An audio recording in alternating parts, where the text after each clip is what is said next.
खानापूर तालुका मराठी भाषिक तालुका आहे। खानापूर तालुक्यात जवळपास 80% जनता मराठी भाषिक आहे, तर केवळ 20% जनता कन्नड भाषिक आहे। असे असताना खानापूर तालुक्यात भाजपचे बी मूळ मराठी भाषिकांनी रोवले। आज त्याचा वृक्ष झाला। त्याच मराठी भाषिक भाजपांना अध्यक्षपद मिळालं नाही। मागील विधानसभा निवडणुकीत तालुक्यात मराठी भाषिकांनी जास्तीत जास्त मतदान करून 92,000 मतांचा पल्ला गाठण्यास पुढाकार घेतला। त्यामुळे खानापूर तालुक्यात भाजपचा इतिहास घडला।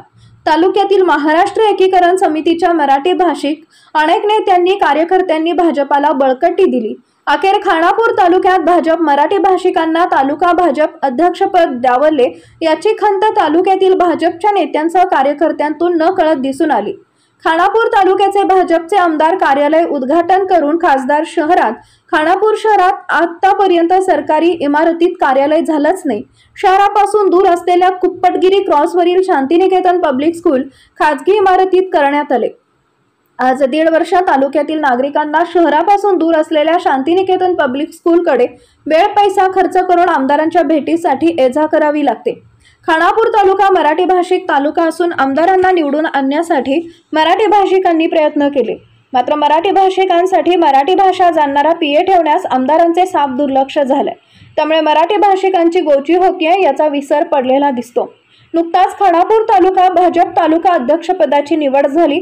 तालुक्यात 80% मराठी भाषिक भाजप नेते कार्यकर्ते असून सुद्धा अध्यक्षपदासाठी मराठी भाषिक नेत्यांना डावलून ज्यांना मराठीचा गंध नसलेल्या व्यक्तीला खानापूर तालुका भाजप अध्यक्षपद देण्यात आले। हा एक मराठी भाषिकावर अन्यायच आहे। खानापूर तालुक्यात भाजपमध्ये अनेक घडामोडीमुळे नेते कार्यकर्ते नाराज होत आहेत, त्यामुळे त्या पक्षांपासून दूर होत आहेत। जर असाच प्रकार भाजपमध्ये घडत गेला तर भाजपचे नेते काँग्रेस पक्षाकडे वळण्यास विलंब लागणार नाही।